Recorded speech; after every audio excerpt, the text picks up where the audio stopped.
So hey guys, once again welcome back to my YouTube channel. Myself Sumesh Pratap Singh, MBA third year student from UP Saifai. दोस्तों आज की video रहने वाली है उन बच्चों के लिए जिन्होंने अपना 12th पास किया हिंदी मीडियम में या फिर उनकी स्कूलिंग हुई है वो पूरी हिंदी मीडियम से हुई है। बहुत सारे बच्चे हर साल 12th अपना हिंदी मीडियम से पास करते हैं और उसके बाद वो अपनी नीट की तैयारी शुरू करते हैं, लेकिन उनको अपनी नीट की तैयारी के टाइम बहुत ही ज्यादा दिक्कतों का सामना करना पड़ता है। आज की इस वीडियो में मैं इसी मुद्दे पे बात करूंगा। दोस्तों मैंने भी स्कूलिंग अपनी पूरी हिंदी मीडियम से ही की है, तो मैं समझ सकता हूँ कि आपके सामने कौन कौन से चैलेंजेस आ रहे होंगे। लेकिन एक बात का विश्वास मेरा जरूर करना कि हिंदी माध्यम से होने का मतलब यह नहीं है कि आप इंग्लिश मीडियम वालों से पीछे हो, ऐसा बिल्कुल नहीं है। तो चलिए दोस्तों, इस वीडियो में मैं बताऊंगा कि कैसे इस लैंग्वेज बैरियर को टैकल करेंगे और मैं शेयर करूंगा आपसे अपने पर्सनल एक्सपीरियंस की मुझे क्या क्या दिक्कतों का सामना करना पड़ा था और मैंने कैसे इन चीजों को हैंडल किया। दोस्तों हिंदी मीडियम से 12th करने के कारण मुझे अच्छी तरह से पता है कि आप लोगों को कौन कौन सी दिक्कतों का अभी सामना करना पड़ रहा है, क्योंकि आपने नीट की तैयारी शुरू कर दी है और आपको चीजें बिल्कुल समझ में नहीं आ रही हैं। मैंने जब पहली बार नीट की तैयारी शुरू की थी तो मैंने लोकल में ही अपने सिटी में कोचिंग लगाई थी और वो लोग प्योर इंग्लिश में पढ़ाते थे।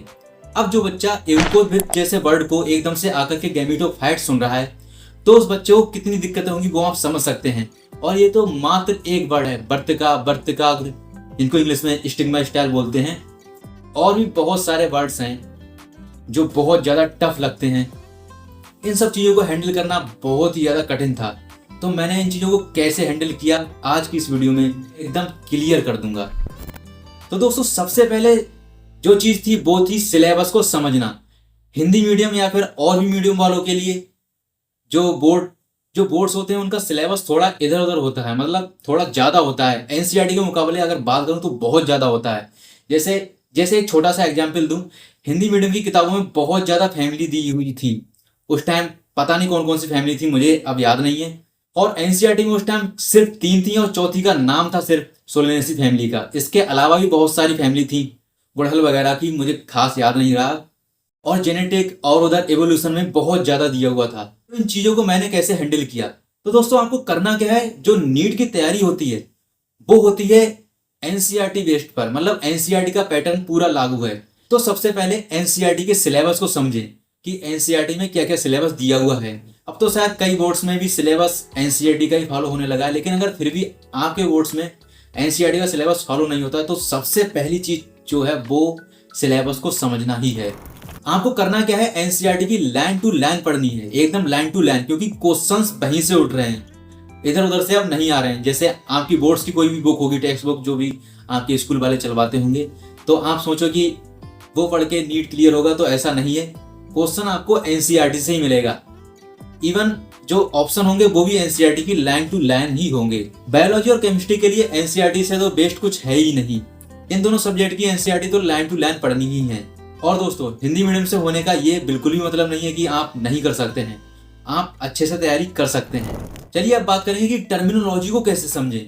जैसा कि आपको पता ही है कि नीट का जो एग्जाम होता है वो हिंदी और इंग्लिश या फिर और भी लैंग्वेज, बहुत सारी लैंग्वेज में भी होने लगा है, इन सारी लैंग्वेज में होता है। लेकिन फिर भी आपको जो साइंटिफिक टर्म समझने हैं, जो साइंटिफिक टर्मिनोलॉजी समझनी है, वो आपको इंग्लिश वाली ही समझनी है। क्योंकि दोस्तों साइंटिफिक टर्मिनोलॉजी को तो हिंदी में कन्वर्ट नहीं किया जा सकता, इसके लिए तो आपको इंग्लिश भी पढ़नी पड़ेगी, क्योंकि आपको एमबीबीएस में भी आगे इंग्लिश पढ़नी है।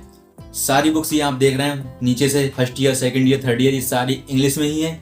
इनकी कोई भी हिंदी वर्जन अवेलेबल नहीं होता है। तो अच्छा रहेगा कि आप अपना बेस अच्छा करें, इंग्लिश को अच्छे से अभी से समझें, इंग्लिश की टर्मिनोलॉजी को समझना शुरू करें। अगर आपको कोई भी वर्ड या फिर टर्म समझ में नहीं आता है तो आप गूगल ट्रांसलेट का यूज कर सकते हैं, या फिर आप एंड्रॉइड से अगर दूर रहना चाहते हैं तो आप जैसे पीछे देख सकते हैं डिक्शनरी रखी है, आप डिक्शनरी का भी यूज कर सकते हैं। टर्मिनोलॉजी को समझने के लिए डिक्शनरी या फिर गूगल ट्रांसलेटर आपके लिए काफी ज्यादा हेल्पफुल रहेगा। चीजें समझो, उनका एक्सप्लेनेशन समझो, भले ही थोड़ा टाइम लगे लेकिन आपको अच्छे से चीजें समझ में, बहुत अच्छे समझ में चीजें आएंगी, ये मेरी गारंटी है। इससे क्या होगा, धीरे धीरे आपकी वोकैबुलरी अच्छी होती जाएगी और आपको चीजें एकदम क्रिस्टल क्लियर होती जाएंगी इंग्लिश में भी। इसके बाद जो चीज आती है वो आती है प्रैक्टिस एमसीक्यूज। एमसीक्यू लगाना तो मस्ट है, डेली तीनों सब्जेक्ट के एमसीक्यू लगाओ, भले ही कम लगाओ। बायोलॉजी के आप 100 दिन में सॉल्व कर सकते हो और केमिस्ट्री फिजिक्स के 50-50 एमसीक्यू सॉल्व कर सकते हो डेली। यह रूटीन तो आपको डेली फॉलो करना है। एमसीक्यू की प्रैक्टिस बिल्कुल भी नहीं छोड़नी है, भले ही कुछ भी हो जाए। जो हिंदी मीडियम के बच्चे हैं वो कैसे सॉल्व करें? दोस्तों मेरा कहना यही रहेगा कि आप एमसीक्यूज को इंग्लिश में सॉल्व करें। एक बार में नहीं तो 2 बार में, 3 बार में, 4 बार में आपको सारे टर्म, सारी टर्मिनोलॉजी समझ में आएगी।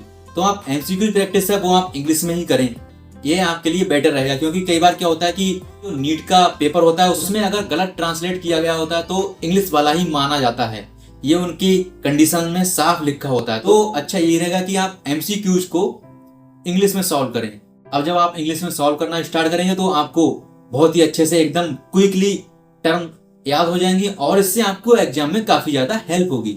और क्वेश्चन प्रैक्टिस करने से आपके धीरे धीरे कॉन्सेप्ट भी बिल्डअप होते रहेंगे और आपको एक कॉन्फिडेंस भी आएगा कि हाँ मैं नीट के टाइम भी ये कर सकता हूँ।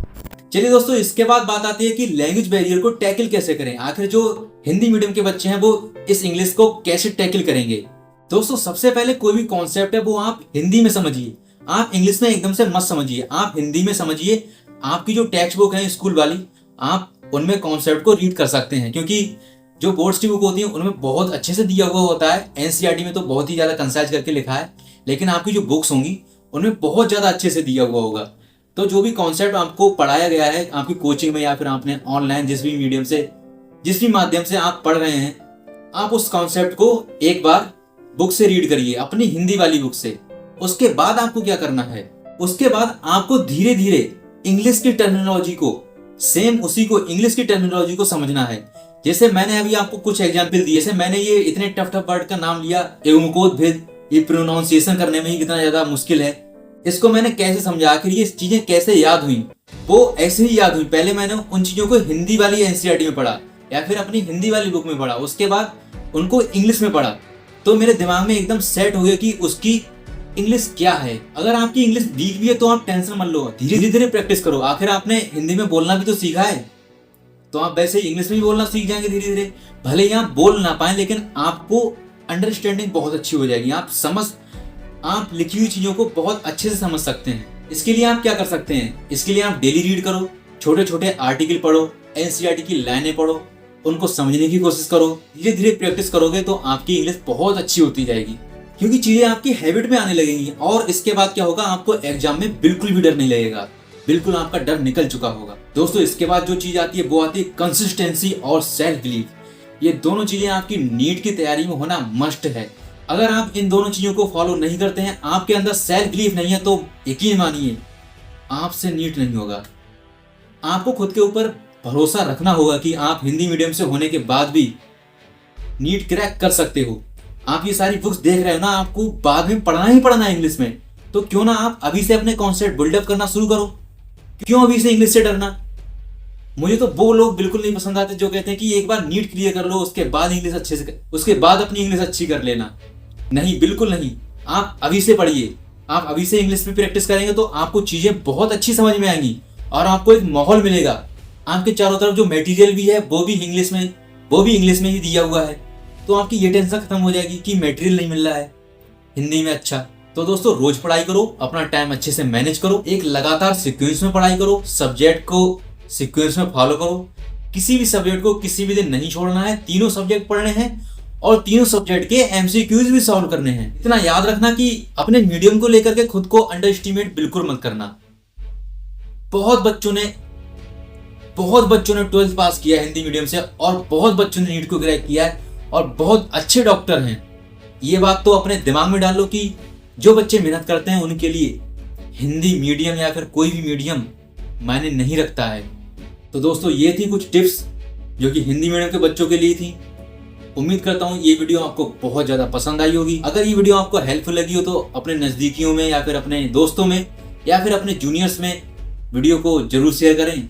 और दोस्तों एक चीज़ कमेंट करके जरूर बताओ कि आपकी जर्नी कैसी चल रही है नीट की तैयारी की। और जो बच्चे हिंदी माध्यम से हैं वो बच्चे अपनी दिक्कत भी कमेंट में लिख सकते हैं और ऐसा ही अच्छा कंटेंट आपके लिए लाता रहूंगा। इसके लिए आपको चैनल को सब्सक्राइब करना होगा, तो जल्दी से चैनल को सब्सक्राइब कर दीजिए ताकि आने वाली वीडियो आपसे मिस ना हो। और दोस्तों लास्ट में all the best for your NEET preparation. और याद रखो, मेहनत से सब कुछ पॉसिबल है, मीडियम मायने नहीं रखता। Bye bye.